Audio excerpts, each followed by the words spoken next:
बिल्कुल ये तंज है नेहा राठौर का और उनका कहना है कि बिहार में सरकार चरमरा गई है, बिहार के मुद्दे उठाए हैं। सुनिए साहिल से बातचीत में नेहा राठौर ने क्या कहा। बिहार में काबा और यूपी में काबा गाने से अपनी पहचान बनाने वाली भोजपुरी सिंगर नेहा सिंह राठौर ने एक और गाना रिलीज किया है। ये गाना जो है बीते दिनों बिहार में रामनवमी के यात्रा के दौरान एक हिंसा भड़की थी, उस पे गाना जो है निर्धारित है। मेरे साथ बातचीत करने के लिए भोजपुरी सिंगर जो है नेहा सिंह राठौर है। मैम, एक और गाना आपने रिलीज किया है, गाना क्या है और किस चीज़ पे निर्धारित? ये एक और गीत मैंने लिखा है बिहार में काबा सीजन 2 के नाम से। और आपने बोला कि किस चीज़ पे है, तो अभी आपने देखा होगा बिहार में किस तरह से नालंदा में, सासाराम में किस तरह से दंगा और ये सारी चीज़ें हुई हैं, तो उस पर मैंने लिखा है बिहार में काबा सीजन 2। मैं चाहती हूँ कि 2 लाइन गुनगुना के ही मैं सुनाऊँ। अरे राम नवमी के जुलूस में पत्थरबाजी जारी बा, राम नवमी के जुलूस में पत्थरबाजी जारी बा, चचा भतीजा के जाता में पीस रहल बिहारी बा। अरे का बा बिहार में का बा, चोरी चकारी हिंसा अपहरण के सुगबू गाहट बा, हमरा त लागता भैया जंगल राज के आहट बा। अरे का बा बिहार में का बा, चचा के चरण में भतीजवा के चारों धाम बा, मरेला छपरा जरे नालंदा जरत सासाराम बा। अरे का बा बिहार में का बा, 10 लाख नौकरी के वादा भइल रहे चुनाव में, एको बहाली निकलल ना लइका बड़े तनाव में। अरे का बा बिहार में का बा, आए दिन मजदूर मरेले जहरीली शराब से, कबले बेड़ा पार लगई बा गोलमोल जवाब से। अरे का बा रंगदारी बा, रंगबाजी बा, गारी बा, मार बा, गर्दा बा। इस तरह से करके मैंने ये बिहार में काबा सीजन 2 गाया। इस गाने के जरिए आपने कहीं ना कहीं जो बिहार की सरकार है उस पे कहीं ना कहीं निशाना साधा, और यही आपने कहा है कि चाचा भतीजे को लेके भी आपने कई बातें करी हैं और साथ ही साथ रंगदारी को लेके बात करी है। तो इससे मतलब क्या दर्शाता है कि बिहार में जो व्यवस्था है वो कहीं ना कहीं चरमरा गई है, वो फेल है। और इसमें बहुत सारे मुद्दों को मैंने उठाया है। शराब बंदी जिस तरह से फेल हो चुकी है, या वो अभी यहाँ मैं मुखर्जी नगर में रहती हूँ, यहाँ पे बिहार के बच्चे बहुत सारे हैं, स्टूडेंट्स है जो तैयारी करते हैं, सिलेक्शन नहीं होता है। और बच्चों की बात छोड़िए, पलायन जो है बिहार का एक मेन मुद्दों में से एक हमेशा से रहा, बेरोजगारी पलायन। यहाँ पे भी बहुत सारे कूड़ा बटोरने वाले लोग बिहार के हैं, क्या बोलते हैं, सब्जी बेचने वाले लोग बिहार के। तो मैंने उसमें बेरोजगारी के मुद्दे को उठाने की कोशिश की है। और चचा भतीजा इसलिए क्योंकि अब यही लोग जिम्मेदार है ना, चचा और भतीजा ही। कौन है चाचा भतीजा? आप भी समझ रहे हैं चचा और भतीजा मैं किसकी बात कर रही हूँ। और ये दोनों मिलकर के ही सरकार चला रहे हैं। और भतीजा जी भी ये कहते रहे हैं कि जब मेरी सरकार आएगी तो जो है मैं 10 लाख नौकरी दूंगा और ये सारी चीजें करूंगा। तो मैंने उसका भी जिक्र किया हुआ है कि 10 लाख नौकरी के वादा भइल रहे चुनाव में, अरे को बहाली निकलल ना लइका बड़े तनाव में। तो ये सारा सवाल है। और आप अगर सत्ता में रहोगे तो एक लोक गायिका होने के नाते सवाल मैं आपसे पूछूंगी।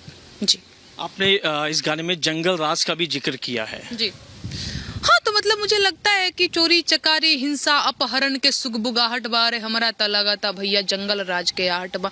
अब देखिए बिहार में जिस तरीके से अभी पिछले 2-4 महीनों में 2-3 महीनों में देखिए, कोई पता चल रहा है कि इंजीनियर साहब जो है स्टेशन पर से गायब हो चुके हैं, तो कोई डॉक्टर का बच्चा का अपहरण हो चुका है। और आए दिन अभी ये नालंदा सासाराम तो ये कल परसों की घटना है, उससे पहले भी आए दिन तो मुझे लगता है कि कुछ तो सुगबुगाहट हो रही है इन चीज़ों की। तो एक भाव लिखा हुआ है मैंने। इस गाने के साथ साथ कहीं ना कहीं जो व्यूवर्स हैं वो इस गाने को लाइक कर रहे हैं, सोशल मीडिया पे आपका गाना काफ़ी ज़्यादा वायरल हो रहा है, तो कहीं ना कहीं लोगों को गाना जो है पसंद आ रहा है। हाँ, लोगों को पसंद आ रहा है और लोग मेरे गाने हमेशा से ही जो है पसंद करते हैं। और उसकी प्रतिक्रिया में कई बार मुझे आलोचना भी मुझे सहनी पड़ती है, पर उससे मुझे कोई फ़र्क नहीं पड़ता है। मैं पूरी ईमानदारी से एक लोक गायिका होने का कर्तव्य निभा रही हूँ। तो कहीं ना कहीं आपको लगता है कि इस गाने से सरकार पे कहीं ना कहीं कुछ दबाव पड़ेगा या कुछ? नहीं, देखिए क्या है ना कि मैं क्या बोलूँ, मैं बदलाव लाने के लिए या इस तरीके से मैं नहीं कर रही हूँ, मैं बस अपना काम कर रही हूँ। ये एकदम सच बात है कि चुनाव के टाइम पे इनकी पूछ दबी रहती है, और दबाव तो चुनाव के टाइम पे ही इन पे बना पाता है लोग, क्योंकि ये ऐसा सेंसिटिव टाइम होता है जिस टाइम उम्मीद रहती है कि ये लोग कुछ कर सकेंगे। इसके बाद कहाँ कोई सुन रहा है। चाहे यूपी की देखिए, चाहे बिहार की, वादे तो खूब हुए चुनावों में, चाहे यूपी हो, बिहार हो, चाहे पूरा देश भर में जितना राज्य है, लोग वादे करते हैं। सरकार बनने के बाद कोई पूछता है? धूल माटी समझते हैं हम जैसे लोगों को। तो पता नहीं इन पे दबाव बनेगा कि नहीं बनेगा। हाँ, लेकिन ये सही बात है, दबाव बनाने के लिए हम जनता हैं, हम एक लोक गायिका हैं, एक लेखक का कर्तव्य, मीडिया का कर्तव्य यही है ना कि सरकार से सवाल पूछे, दबाव बनाए उन पे, लोगों की बात उठाए।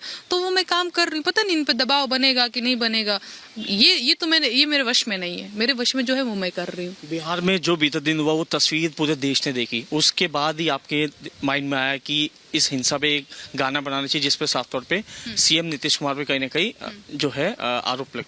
नहीं, वो लोग तो गोलमोल जवाब देते हैं। उनके जवाब सरकार जवाब नहीं देती है, बस गोलमोल करके निकल लेती है। और बात सिर्फ बिहार की ही नहीं है, यूपी बिहार दोनों की है और पूरे देश की बात है।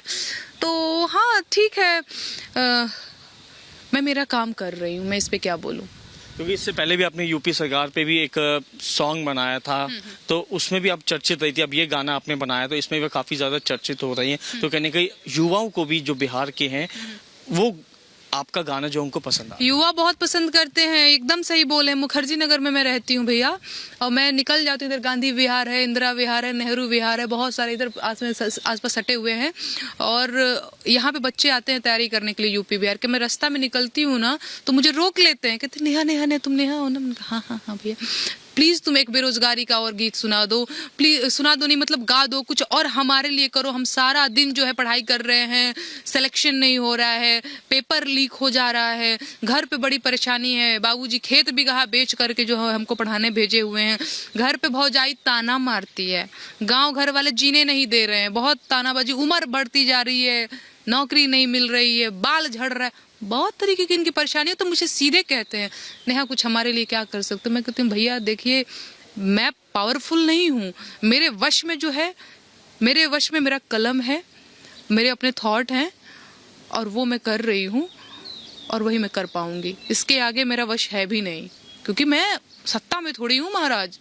तो ठीक है। क्योंकि आपने नौकरी का भी जिक्र की है, 15 से 10 लाख के लोगों को जो नौकरी थी वो नहीं मिली, उसका भी जिक्र किया आपने आखिर में। उसका मैंने जिक्र इसलिए किया हुआ है कि आपने भी देखा होगा, और जैसा कि हर सरकार करती है जब वो विपक्ष में रहती है, बड़े बड़े चुनावी जुमले, मैं ये कर दूंगा, मैं वो कर दूंगा, हम ये दिला देंगे, एक बार हमको वोट दे करके तो देखिए, एक बार हमको जिता करके तो देखिए। तो 10 लाख नौकरी का वादा इन्होंने भी किया था, आपने देखा होगा। तो भाई ठीक है, अब तो आप हैं सत्ता में, तो बताइए कहाँ है 10 लाख नौकरी?